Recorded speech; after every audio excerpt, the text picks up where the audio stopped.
గురుకుల పోస్టులన్నింటినీ క్రమబద్ధతలో భర్తీ చేయాలని, టీఎస్పీఎస్సీ ఫలితాలను వెంటనే ప్రకటించడంతో పాటు అభ్యర్థుల నుండి దరఖాస్తులు స్వీకరించాలని పీడీఎస్యూ, పీవైఎల్ సంఘాలు డిమాండ్ చేశాయి. తెలంగాణ రాష్ట్ర కమిటీల పిలుపులో భాగంగా నిజామాబాద్ జిల్లా కమిటీల ఆధ్వర్యంలో జిల్లా గ్రంథాలయం ముందు నిరసన కార్యక్రమం నిర్వహించి అనంతరం జిల్లా అదనపు కలెక్టర్కు వినతి పత్రం ఇచ్చారు.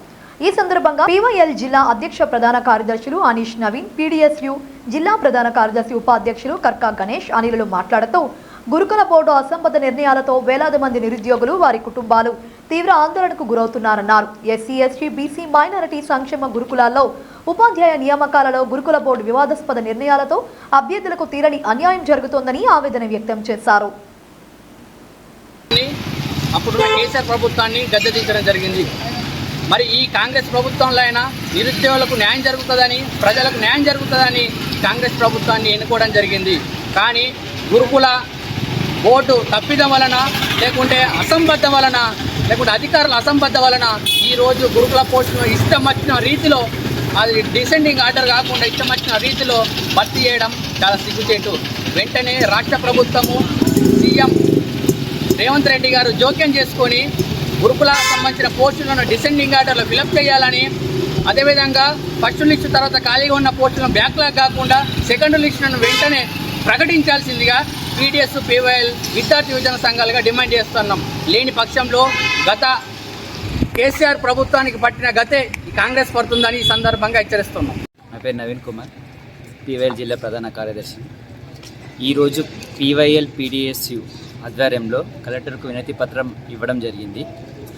ఎందుకోసం అంటే తెలంగాణ గురుకుల పోస్టులు పైనుంచి కింది స్థాయిలో పోస్టులు భర్తీ చేయాలని, అదేవిధంగా టీఎస్పీఎస్సీ జేఎన్ ఫలితాలు వెంటనే విడుదల చేయాలని. గత ప్రభుత్వం 10 సంవత్సరాలు నిరుద్యోగుల పట్ల, విద్యార్థుల పట్ల కక్షపూరితంగా వివరించి టీఎస్పీఎస్సీ బోర్డు, గురుకుల బోర్డు చేసిన తప్పిదాలకు అనేక మంది విద్యార్థులు నేలరాలిపోయారు. అదే తప్పును కూడా ఈ రేవంత్ రెడ్డి ప్రభుత్వం కొనసాగిస్తా అంటే విద్యార్థి లోకం, నిరుద్యోగ లోకం చూస్తూ ఊరుకోదని చెప్పేసి మేము తెలియజేస్తూ ఉన్నాం.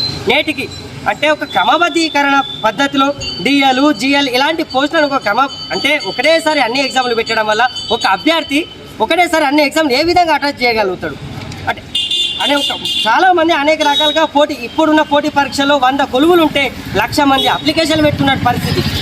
నిరుద్యోగాలు ఏమితో యువకులు నేలరాలిపోతున్నా కూడా ఎలాంటి స్పందన లేకుండా 10 సంవత్సరాలు కేసీఆర్ ప్రభుత్వం సచ్చిన పాము లెక్క చలనం లేకుండా ఉన్నటువంటి పరిస్థితి. అందుకే నిరుద్యోగ యువత మేల్కొన్నది, కేసీఆర్ని గద్దెదించింది, అహంకారిత నియంత పాలనను పాతాళంలో దొక్కింది. ఈరోజు రేవంత్ రెడ్డి ప్రభుత్వం నిరుద్యోగులకు అండగా ఉంటాని, ఉద్యోగుల భర్తీ చేస్తాని, జాబ్ క్యాలెండర్లు ఇస్తాని, టీఎస్పీఎస్సీ బోర్డు ప్రక్షాళన చేస్తా అని చెప్పేసి కొత్త బోర్డును ఏర్పాటు చేసి, అదేవిధంగా గురుకుల బోర్డు విషయంలో కూడా పునరాలోచించాలి. దాన్ని ప్రక్షాళన చేసినా కూడా పర్లేదు, కానీ విద్యార్థులు న్యాయమైనటువంటి దిశగా మీరు బోర్డు వాళ్ళు చెప్పిన విధానంగా జేఎల్, డిఎల్ని ఫస్ట్ నియామకాలు పూర్తి చేసిన తర్వాతనే పీజీటీ, టీజీటీ పోస్టులను నియామకం చేస్తామని చెప్పారు. కానీ ఆ మాట ప్రకారం కాకుండా ముందు పీజీటీ వాళ్ళకి మెరిట్ జాబితా లిస్టులను పెట్టి వాళ్ళని ఎంచుకొని తర్వాత జేఎల్, డిఎల్ ప్రాసెస్ని కొనసాగిస్తున్నారు ఆ పోస్టుల నియామకానికి. దీని ద్వారా ఏమవుతుందంటే పీజీటీలో, జేఎల్, డిఎల్లో వచ్చిన వాళ్ళు సేమ్ మెరిట్ వాళ్ళు మెంబర్స్ ఇందులోనూ ఉండదు. ఫస్ట్ పీజీటీని ఫిలప్ చేస్తే ఏమవుతుందంటే అందులో బ్యాక్లాగ్ పోస్టులు ఏర్పడే అవకాశం ఉంది. కాబట్టి దీని ద్వారా పీజీటీని ఆపు చేసి ఫస్ట్ జేఎల్, డిఎల్ నియామకాలు కొనసాగించిన తర్వాత మళ్ళీ పీజీటీ సెకండ్ లిస్ట్ని మళ్ళీ పెట్టి తర్వాత టీజీటీని పెడితే దీనివలన కొందరు దాంట్లో ఎలిజిబుల్ అయిన వాళ్ళు జేఎల్డిఎల్లోకి వెళ్ళిన తర్వాత అందులో బ్యాక్లాగ్ ఏర్పడకుండా అందులో ఇంకొకళ్ళకి న్యాయం చేకూర్చే విధంగా అవకాశం ఏర్పడుతుంది.